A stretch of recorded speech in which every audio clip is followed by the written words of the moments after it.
Fala galera do Mac Magazine, estamos de volta com mais um vídeo de Q&A, de perguntas e respostas que vocês enviaram lá no @Mac Magazine pelo Instagram, no último de 2022. Vocês não me decepcionaram, muitas perguntas para selecionar aqui sobre temas diversos, lançamentos futuros da Apple, lançamentos recentes, rumores, Mac Magazine, então vamos selecionar algumas aqui em tempo real para a gente fechar esse 2022 com chave de ouro neste Q&A aqui que é apoiado pelos nossos amigos da Zip4Me. Começando aqui com o Anderson DC Lima, M3 já?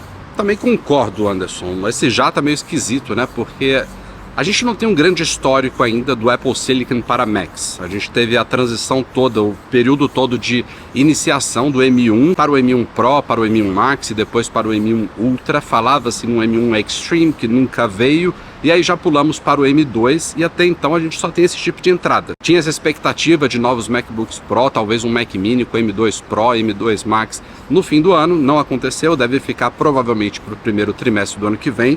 Mas na via normal das coisas, eu esperaria que saísse primeiro o M2 Pro, o M2 Max, o M2 Ultra, quem sabe um M2 Extreme, que já está em dúvida aí, para só depois a gente chegar no M3 de fato. Mas os rumores já estão meio desconcertados aí. Fala-se, por exemplo, que a Apple só vai lançar um iMac novo agora com o chip M3, ou seja, não daria para demorar tanto porque já passamos o ano de 2022 inteiro sem um novo iMac. Então será que vai vir um M3 antes até da Apple completar todo o lançamento dos futuros chips que compõem a linha M2? Tá um pouco esquisito, por isso eu acho que esse já aí é pertinente. Escudeiro ZZ, ano que vem é ímpar, teremos mudanças no site? Acredito que você esteja falando do visual do Mac Magazine, né? Eu confesso que já tá começando a me dar aquela coceirinha, assim, de mudar o visual do site. Acho que não vai ser no primeiro semestre, mas creio que no segundo semestre do ano que vem a gente dá uma renovada. Gebucaí, confirmado que a versão brasileira dos iPhones 15 será um tipo C?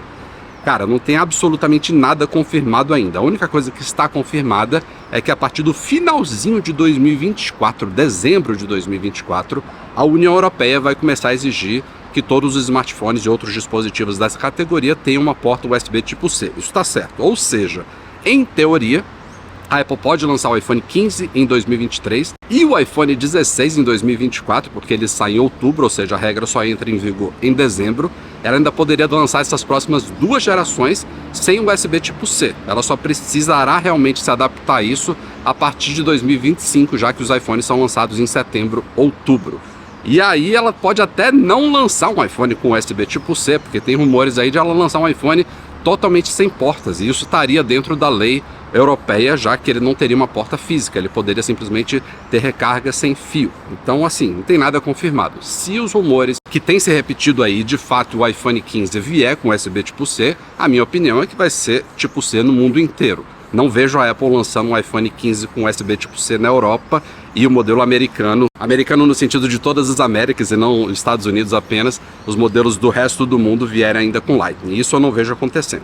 Meu Deus do céu, Salvador é quente. Alexandre Turra tem um login @mac.com. Parabéns, você é da velha guarda. É possível usar ele como e-mail? Eu acredito que sim. Quem tem e-mails da época do Mac.com continua funcionando hoje, assim como a galera que tem e-mails da época do Me.com continua funcionando hoje, todos eles como alias, como apelidos do atual @iCloud.com, que eu pessoalmente odeio. Acho que era bem melhor ME, ou melhor ainda, na época do Mac.com era muito mais bacana, muito mais bonitinho. Mas se você tem, de fato, um login dessa época, você provavelmente pode usar ele como alias do @iCloud.com. Marcelinho Cai, rumores ou alguma novidade sobre AirPods Max 2 e AirPods 4? Nada ainda. Até tinha rumores sobre novas cores, por exemplo, dos AirPods Max, não necessariamente uma nova geração. Mas assim, agora que já foram lançados os AirPods de terceira geração e a segunda geração dos AirPods Pro, eu acho que alguma coisa na linha AirPods vai acontecer em 2023. É uma linha muito importante para a Apple, que já tem agora 3 modelos, né, os AirPods normais, o Pro e o Max, então duvido que ela passe 2023 inteiro sem nenhuma novidade e quem sabe o Max é um bom candidato. André Lauria, a câmera de continuidade precisa obrigatoriamente do suporte MagSafe para funcionar? Não, cara. Inclusive ele nem tem como saber, né, se ele está num suportezinho desse ou não. Esse suportezinho é basicamente para você conseguir colocar o iPhone ali mais ou menos na mesma posição da webcam do Mac, mas se você apoiar ele de qualquer outra forma, usar um tripé, colocar, sei lá, livros ali atrás e apoiar ele mais ou menos na mesma posição. Ou até você pode deixar o iPhone de lado, inclinado, ele não precisa estar exatamente na mesma posição da webcam. Então vai funcionar na boa, você pode fazer isso automaticamente, definindo a troca automática dentro do FaceTime, ou então manualmente também, simplesmente trocando ali a câmera no software que você estiver usando. Hefflers, Apple Care Plus pode ser renovado? Tenho contratado para o meu iPhone 13 Pro e Apple Watch Series 6. Pode, hoje em dia pode. Você paga a partir do vencimento dos 2 anos que você provavelmente comprou full, você passa a pagar mensalmente. Você tem que fazer isso até 30 dias depois que expirar os 2 anos originais do seu Apple Care Plus. Entra lá no site da Apple que vai ter a opção de estender ele pagando mensalidades. E aí você pode pagar até quando você quiser, até quando você vender o aparelho, enfim, até quando você comprar um novo, o que você quiser, você vai pagando isso mensalmente. BMATL, teremos M2 Pro e Max ou M2 Max e Ultra nos próximos MacBooks Pro? Eu acho que vai manter a mesma estrutura atual. Seria Pro e Max nos MacBooks Pro, até porque o Ultra é muito chip para um laptop. Consome muita energia, ele é grande fisicamente, então não vejo ele sendo colocado no MacBook Pro. Então eles ficariam de fato com os sucessores, né, que é o Pro e o Ultra. Fala-se no Mac Mini novo vindo com M2 e M2 Pro, então uma versão mais Pro do Mac Mini.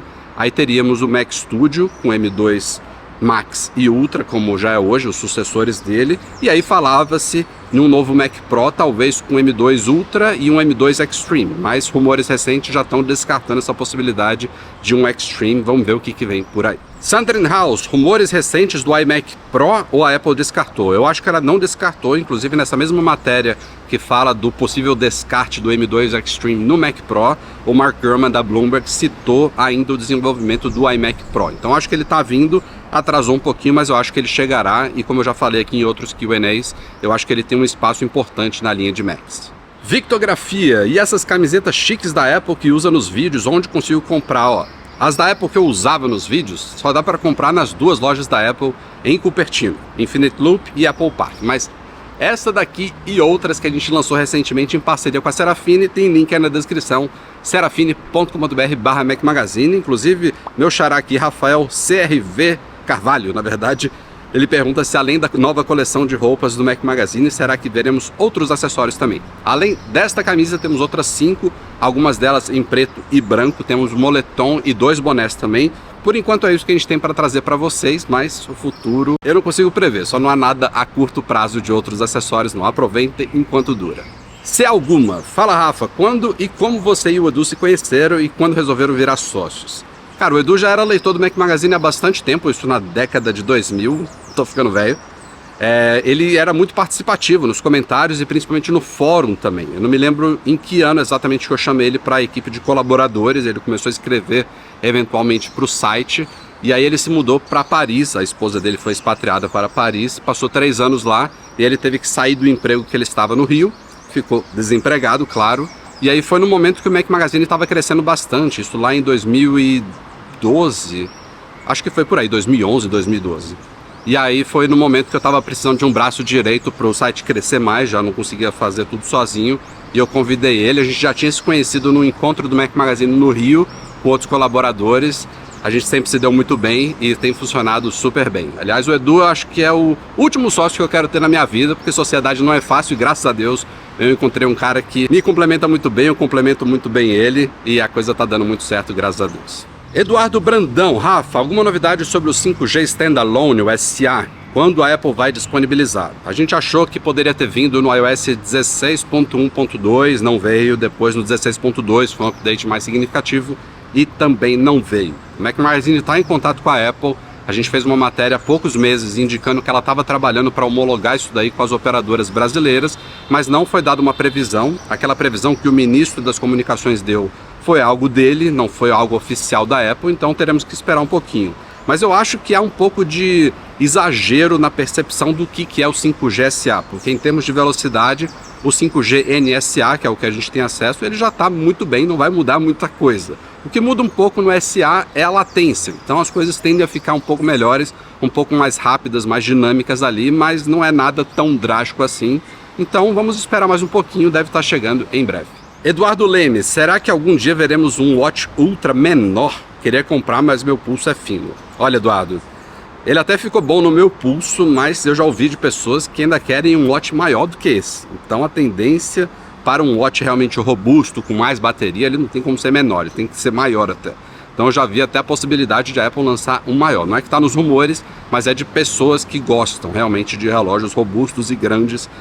Tem no mercado já outros que não são Apple Watch, que são de fato maiores do que o Apple Watch Ultra. Então, na verdade, o que eu esperaria é que algumas coisas bacanas do Apple Watch Ultra fossem levadas em próximas gerações para os Apple Watches menores, normais. Só que essa robustez toda e a bateria maior, mais grossa e tudo mais, certamente vai ficar restrito ao modelo Ultra desse tamanho que a gente conhece hoje. Everton FXS, vai ter vídeo sobre a nova Apple TV 4K? Não, cara. Achei muito pouca novidade, né? Um chip novo vai estar mais rápido, mas isso é muito difícil de mostrar em vídeo, né? Vocês podem simplesmente imaginar que é o mesmo sistema um pouquinho mais responsivo. Temos o controle, que agora é USB tipo C, mas de resto é o mesmo controle que a gente já explorou no lançamento da penúltima Apple TV 4K. E aí a diferença ali é em capacidade e no modelo ali atrás que tem a porta Ethernet no de 128 GB. De resto, não tem nada que a gente possa mostrar ali, a caixinha mudou um pouquinho, mas é muito pouca coisa para trazer um vídeo para vocês, a gente achou que não tinha lá tanta relevância. O Zaquim 1 puxou um assunto que a gente já falou nesse Q&A aqui. Se o Mac Pro vir só com o M2 Ultra, não é mais fácil ele sair de linha e ficar só o Mac Studio? Porque de fato isso faz muito sentido. Se a gente já tem um Mac super capaz como o Studio, que tem a versão com M1 Ultra, que é super capaz, já o que a gente esperava realmente de um Mac Pro maior e mais robusto era, número 1, ainda mais performance, que seria entregue pelo suposto M1 ou M2 Extreme, que é o dobro do Ultra, ou então, e aí eu acho que é aí que mora a talvez justificativa para existir um Mac Pro, expansabilidade e upgradabilidade, vamos falar assim. O que é meio difícil de acreditar que vai acontecer, especialmente porque o SoC da Apple ele é muito fechado, né? Quando você compra qualquer Mac hoje em dia com chip X, ele já vem com tudo ali dentro e você não consegue fazer upgrade de processador, de memória, de armazenamento. Então, o que eu espero desse novo Mac Pro, se a Apple realmente não for entregar mais performance do que o Studio, é isso. Ela criar alguma variação ali que permita que as pessoas façam upgrade de alguns desses componentes. Acredito que ainda vai ser um tanto limitado, inclusive espero que esse novo Mac Pro seja bem menor do que o Mac Pro que a gente tem hoje, que ainda é Intel, mas que ele seja um pouco mais flexível do que o Mac Studio é. Edu G. Brito, vocês acham que a Apple vai lançar smartphones dobráveis algum dia? É uma boa pergunta, viu? O que eu tenho certeza é que isso está sendo testado. Há certamente ali nos porões do Apple Park um iPhone, um iPad dobrável sendo testado, protótipos disso. Se vai sair algum dia, se vai ser justificado, se ele vai ficar bacana, se ele vai ser aprovado ali pelo alto escalão da Apple para se tornar um produto oficial na linha, são outros 500. Eu ainda não vi essa maravilha. Eu sei que tem pessoas que amam os seus Galaxy Fold, seus Galaxy Flips da vida, vem justificativa nisso, mas eu ainda acho que é uma certa modinha, uma certa forçação de barra, um certo exagero, porque a tecnologia chegou no ponto de permitir isso, da gente ter telas OLED flexíveis que podem ser dobradas. Então logo empresas como a Samsung, como a Xiaomi e outras aproveitaram isso daí para colocar no mercado produtos que façam uso dessa tecnologia, mas há muitas falhas, há muitos buracos, tem evoluído bastante aí nesses últimos 3, 4 anos, desde que eles começaram a surgir no mercado, mas eu ainda acho que não chegou lá.